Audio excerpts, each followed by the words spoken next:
We hear about the Medicaid cuts backfiring on Republicans in the next election, but that means there will be a free and fair election, which is not a guarantee nowadays. We have a president who pardoned people who staged an insurrection to overthrow an election, attacking police, and who fomented it, and who pushed false voter fraud claims.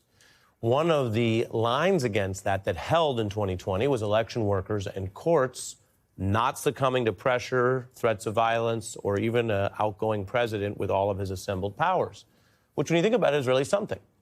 Fast forward to today, and that individual, Donald Trump, now in office, has a Justice Department that is exploring ways to charge election officials, state or local, if the feds under Trump determine that they want to. They have excuses about computer systems and other sourcing about this, but let's remember, we're talking about the people who lost the election and wanted to have the alternate outcome, meaning steal it. So their references to computers or anything else can't be taken that seriously.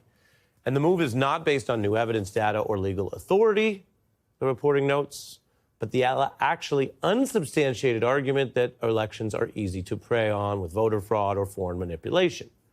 Again, this is a smokescreen. Everybody understands what's going on. If Trump and his allied Republican Party were to be on a path to losing or actually lose, there is evidence they want to abuse power to pull off what they failed to do in 2020, steal the result. This is an attempt to manipulate elections.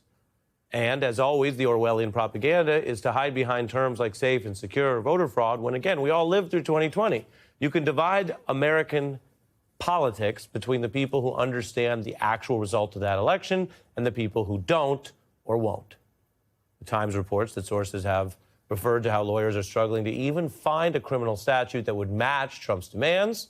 And this is a pattern, weaponizing different parts of the government and the DOJ to turn everything upside down, or the law enforcement agencies become a handmaiden to law breaking. Trump is also attacking one of these new Democrats who's been a rising star pretty quickly, New York City's Democratic nominee for mayor, Zohran Mamdani, threatening to arrest him if he obstructs ICE from arresting immigrants in the city. And there's been high-profile targeting of Democratic officials. Congresswoman McIver faces these criminal charges for that unusual kind of scuffle clash outside of an ICE facility where she says she was doing oversight as a member of Congress. And we've spoken with her and some of these other Democrats facing what many view, and legal experts say, is the abuse of prosecutorial powers against the opposition party. Do you view it as excessive force or an effort to intimidate the opposition party? Look, personally, I think it was excessive, but that's the tone and approach that this administration has chosen to take. They'll go to any extent, especially any extent of cruelty, to make an example. And I am that example. This is clearly being driven by that desire to do what was said earlier, to hurt people, to embarrass people, to humiliate folks. And they'll go further than that if they can. They'll go further than that, and they have these probes open. Some have fallen apart, charges dropped against Baraka, as you see there. Others seem like a long-term effort to make noise without actually going through with it. James Comey in the middle has been a formidable figure. A lot of people in law enforcement would be disturbed by a fake case against him, but he's under a at least open probe for an Instagram post about seashells on the beach. It's a whole thing, a whole pile of nothing. And other individuals that you see on there are targeted. People said, what happens when we pass the line? Well, in some of those cases, we're past it. And now they're laundering and discussing plans to go after the election officials who last time stopped their effort to steal an election they lost. Well, again, I think this is very much aligned with the efforts to weaponize not only the institutions of government, but the DOJ itself in the service of this administration. But I think this is about a bigger project, fueling distrust in democratic institutions. As you mentioned in the report, it's very unlikely that they're going to be able to find a statutory hook to do this. Even if they did have a statutory hook that would allow them to indict individuals for not safeguarding elections appropriately, they don't really have the manpower right now in the Voting Rights Division to be able to do that. Lawyers have left in record numbers since this administration started. So what this really suggests is that This is about the public, about fueling distrust in our democratic institutions among the public, so that if in the midterms there is a massive Democratic victory, they can just say that this has been stolen, this is fake, just like they did on January 6th, 2021.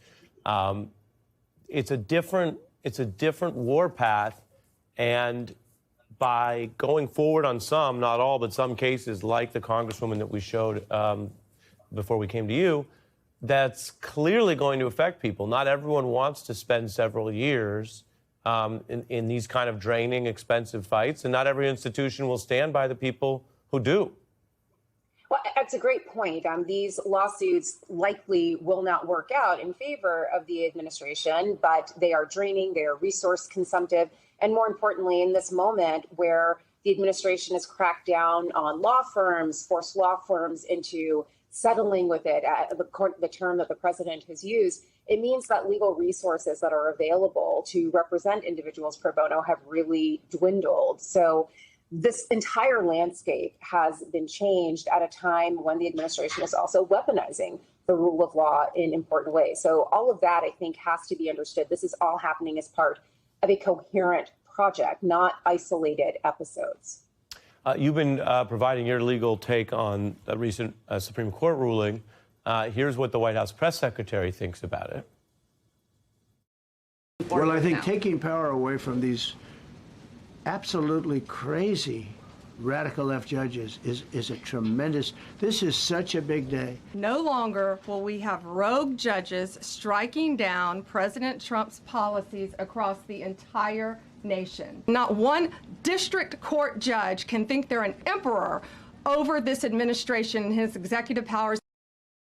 I should say the Attorney General and the President, not the press secretary, but both of them thrilled with a result that a while back you wouldn't have expected you'd ever get. What does it tell you that Donald Trump's extreme, some people call it maximalism, has slowly been embraced by the MAGA wing of the Supreme Court?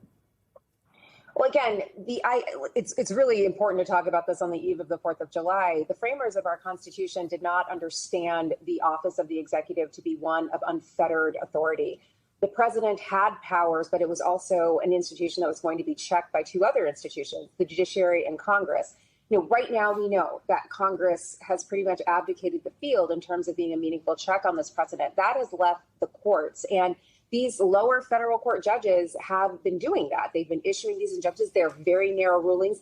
Many of them have been issued by judges that were appointed by Republican presidents and by this president himself.